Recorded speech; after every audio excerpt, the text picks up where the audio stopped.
Are you a producer who likes the sound of jazz and maybe jazz brushwork and not really had the expertise or the samples to make your own beats with it? I absolutely love the sound of jazz brushes, and I 90% of the time hate the way they sound when somebody tries to program them. But I know that people are still going to try to do it.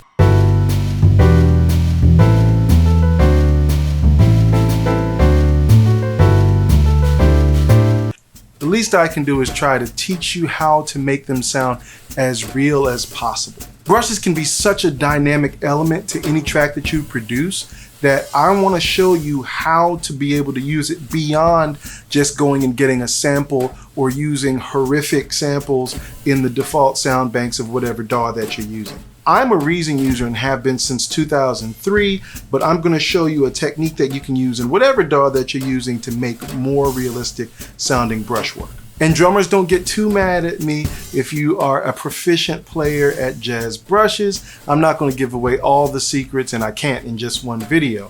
But if you are a drummer who doesn't pull out their brushes as often as they might want to because they just don't know what to do, then I also am going to give you some hints on what to actually do technique-wise with brushes and pattern-wise so that you can sound good on the real kit as well. As you can see, I'm also back on the regular set for A Reason to Create. I tried doing something a little bit more makeshift in another part of the house so I could have a little bit more space and private time to do it without the kids kind of running in and out.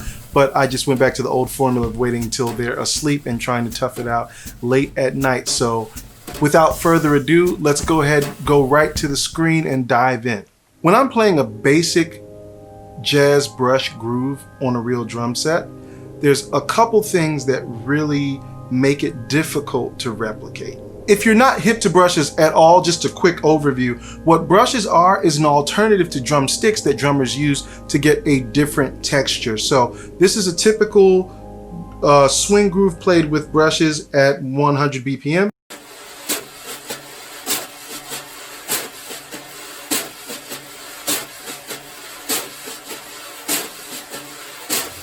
The first thing you'll notice is the constant nature of the sound. That swishing is just kind of always swirling in the background, but you still also get the presence of the rhythm. That's the magic of the brushes that you can't get with sticks. They don't have the ability to sustain with sticks unless you're doing some kind of roll. So brushes give you a different dynamic in terms of time. You get a stroke that can be really short, or you can get one that can be really long. Brushes also tend to be quieter than sticks, so that's why a lot of times people will use them on gigs with background music to try to play kind of any groove and make it quieter. I'm not a huge fan of that mindset because I don't believe that brushes are a volume. I believe that brushes are a mindset, and all the great drummers that I know on brushes can play them super quiet, can play them loud, and can play sticks quiet and loud as well. So it's really just a choice for the texture as opposed to the volume, in my opinion. Whether you're making a programmed brush performance or you're just playing them live, there's a couple basic sounds that you have to know how to make and how to use. One would be an open stroke, and when I say open, I mean we're letting the drum ring. A closed stroke would be when we leave the brush on the surface of the drum, which kills the overtones and also the decay of the stroke. Here's a open shot, and here's a closed shot. Open, hear the ring, closed. We're also going to need a tap, which is a lighter stroke. Open, closed. And then also we're going to need a sweep. A sweep is when you drag the brush across the surface of your snare drum. And if I haven't said this, all this is occurring on the snare drum for the most part, and usually with the snare off as opposed to snare on. This is what it sounds like, a long one.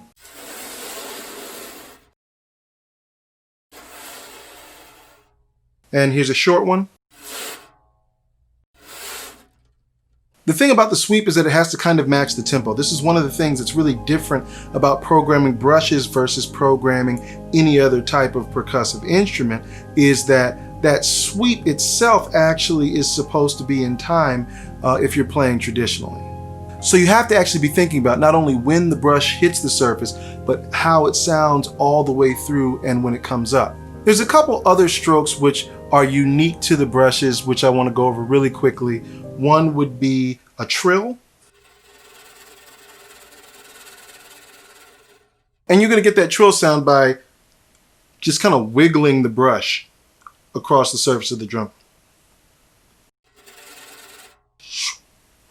Also, there's what some people would call a log roll.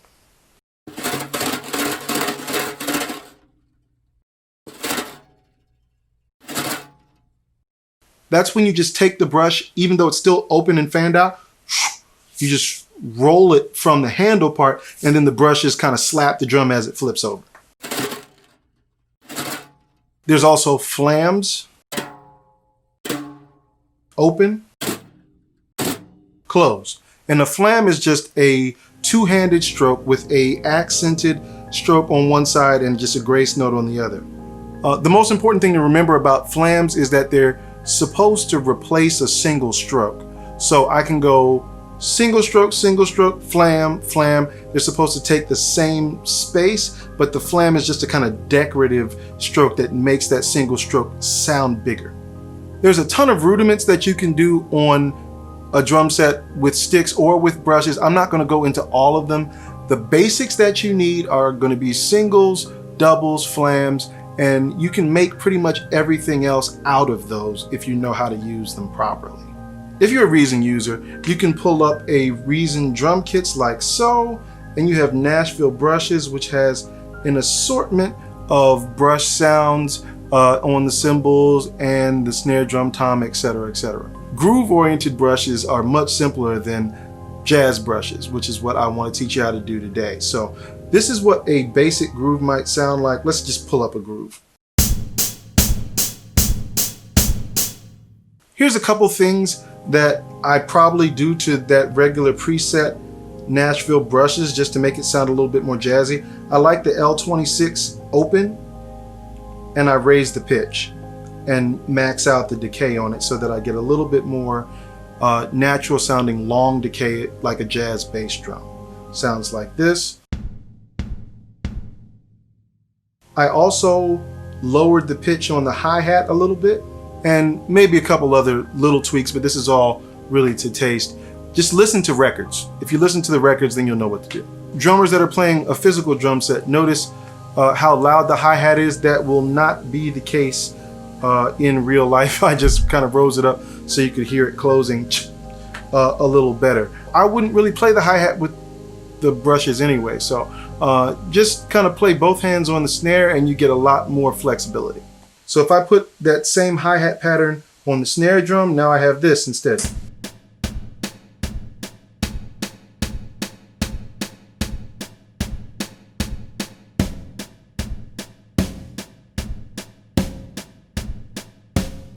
If I were going to make a groove-oriented patch like this, I'd probably do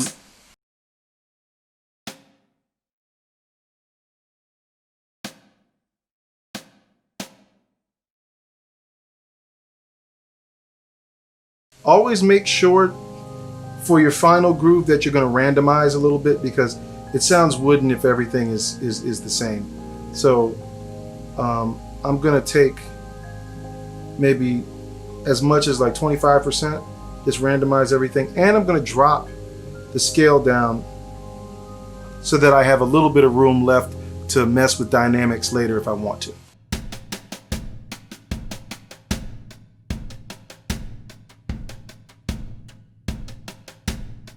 Also, if you're playing a physical kit, now that we've put both hands on the snare drum to play that pattern, now our left foot can play that hi-hat open and closed like so. And I'm probably just going to put that on 2 and 4.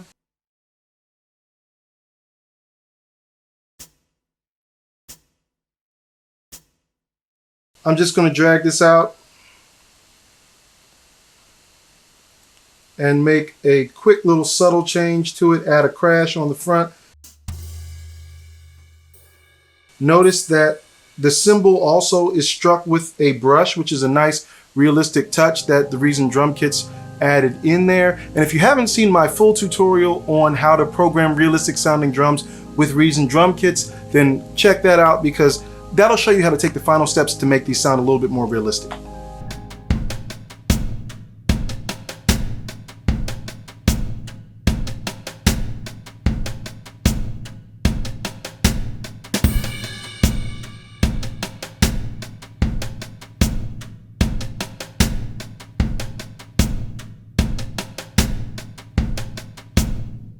Okay, so if I'm playing the intro to a CCM tune, then this is fine. But that doesn't get me anywhere close if I'm trying to play jazz drums, which is really what we're here for. Let's clear these out and take a look at some patterns that I made earlier that are better suited for jazz brushes. So here we have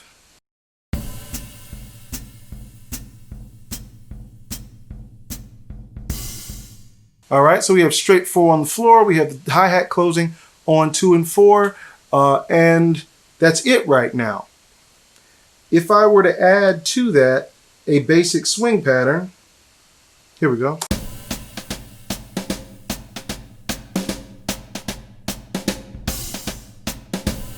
It doesn't sound awful, but it's not a legit jazz brush sound. Maybe you might play this kind of hard and with the snares on in a big band tune or something like that, but it's really not designed to sound real like that combo jazz brush sound that we all kind of love from like Miles Davis records, etc. I'm going to mute these out. I don't want to use these at all. Instead, what I'm going to do is pull up these 2 NNXTs that I used. The NNXT has a basic brush kit that has some really limited but kind of cool brush sounds on there, kind of the same idea as the Nashville brushes. This is what they sound like, and what I did to kind of get around that weird machine gun effect is I made 2 instances of it, one pitched a little bit differently, and this is what that sounds like.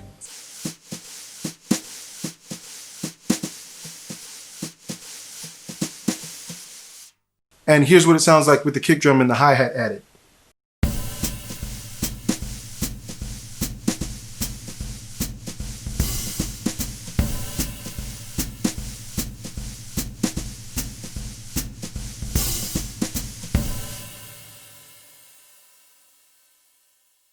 So you can already hear what a big difference having that sweep stroke added in adds to a drum performance with brushes. And to be perfectly honest, that is the only thing I was going to teach you how to do today. I was just going to show you how to go through here, find the brush kit, and once you have everything programmed, you'd select the brushes, and then you'd go in and change the pitch here in the NNXT. You'd open it, by the way, with this little triangle, and you have access to all that kind of thing. If you're a programming person, this is really actually pretty simple. And if you're not, I'm going to make one soon on just using the NNXT. It's such a powerful device by itself. But there's a ton of great videos already out there on how to use an NNXT if you don't already. You can do this with any sampler that will allow you to load samples onto notes on the keyboard. So what I did was I made 2 instances.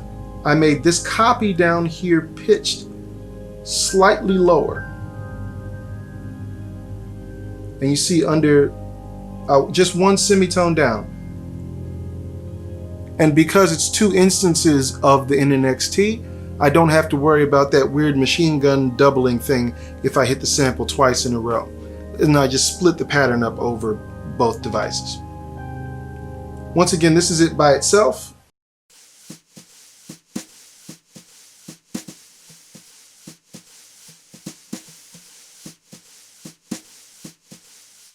Okay, so that sounds much better than just the Nashville brushes by itself. And so far, we've spent no money. If you have Reason 11, this is all just in there, so you can go and find these and use these yourself, or at least the top tier version. I was literally right in the middle of just pulling out a snare drum and making my own set of real brush samples to use, because even though I like Reason's NXT brushes better than the ones that are in the Reason drum kits for jazz programming, it's still very incomplete because it doesn't have certain strokes and it's limited in terms of it doesn't have open and close and everything else. But I did a Google search and found this brush drum sample pack by Ben Burns. And you know, the links are like right there. You just click on it, and all they wanted for this brush sample pack is $2.99. So, you know, if you have $3 to burn, I highly recommend that you go out and spend that, grab these today, and they will give you a ton of flexibility.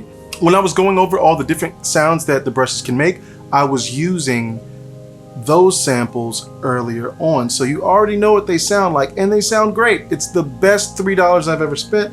And when I downloaded it, they came with 2 sets of brushes. So live wire brushes and the Steve Gadd ones. Those are the traditional ones that you see a lot of jazz guys playing with. And it looks like all of them are recorded identically, or at least close. This is what those brushes sound like.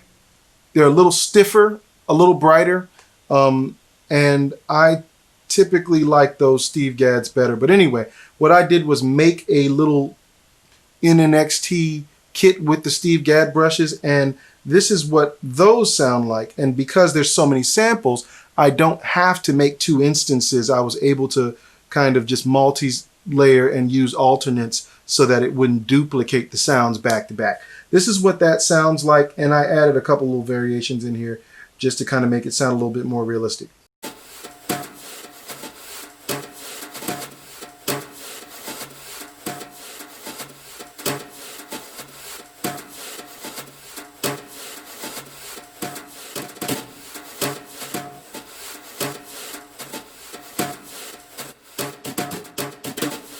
I would argue that even drummers would have a hard time knowing that those are programmed. The samples are so good that if you know what you're doing with these, then it's really hard to tell them apart from the real thing, in my opinion. What I did from the programming end was I programmed a 1/4 note pulse on one lane here. You can see that. This is what that sounds like. That's to replicate that left hand. And then the other hand is playing more of the syncopated stuff. It's a swing pattern.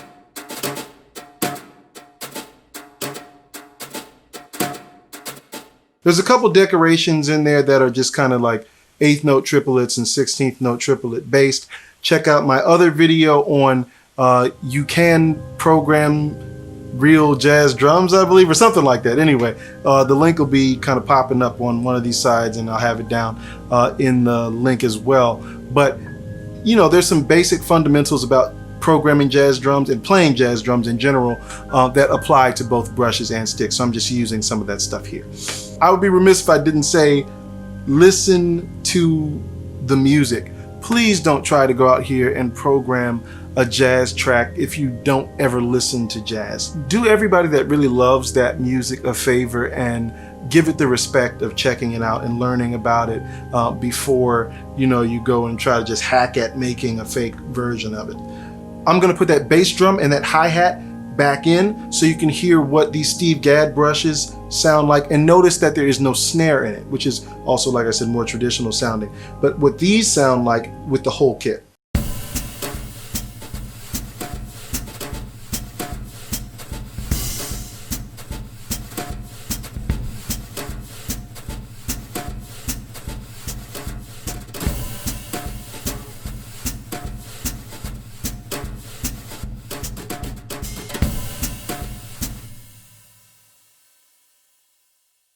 Just for fun, let's hear that with a bass line that I wrote in here.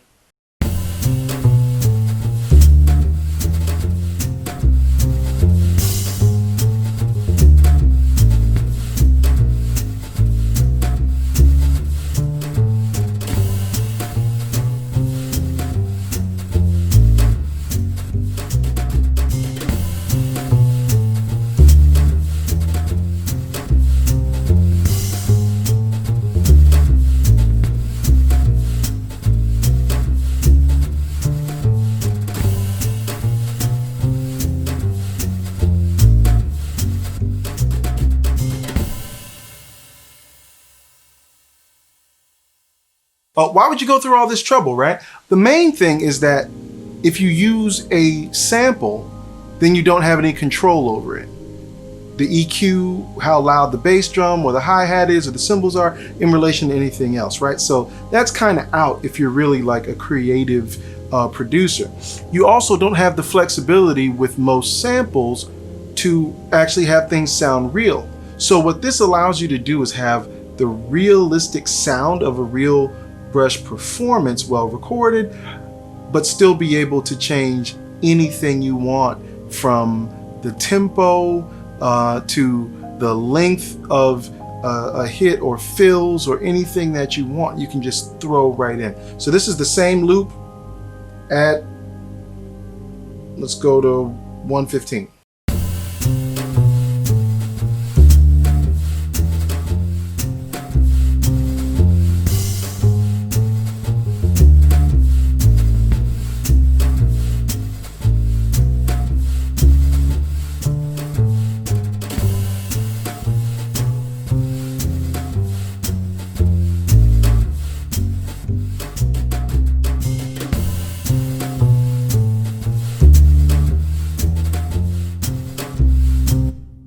So you heard it, there's no degradation of quality, even though we just dropped it over 30 beats per minute. So most samples will kind of fall apart if you try to do that.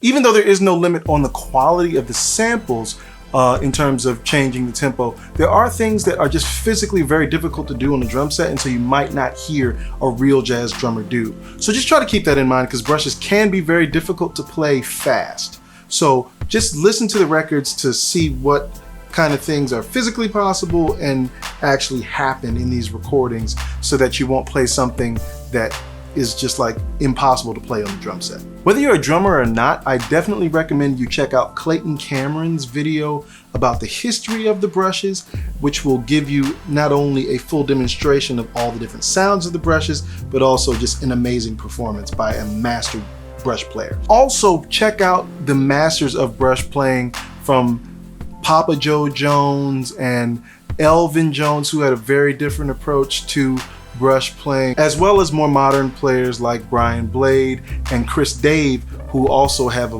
very, very individual take on brush playing. And don't forget that, especially with all this COVID-19 mess going on, there's probably some great drummers that are sitting at home waiting for a call from you. And nothing is as good as a real musician playing the parts. Nothing is as responsive and as dynamic. So always kind of keep that in mind. Instead of spending, 8 hours trying to program something to sound like a real person, you could just call a real person. If you stuck with me this far, then go ahead and hit the like button and subscribe and the bell so you know when I'm coming out with new content. What'd you think about the tutorial? How do you use brushes in your productions? Let me know down in the comments if there's anything that I left out or there's any questions that you have about it. And if you want a t-shirt or any other Go merchandise, CDs, etc., you can go on my website, samuelprather.com, and you can grab those and support an independent Black-owned business. All right, I'm grateful for your support, and so are my wife and kids. Hopefully you learned something that you can use in your own productions today. It's my goal not just to instruct, but to inspire you. I'm Samuel Prather. Hopefully today I gave you a reason to create.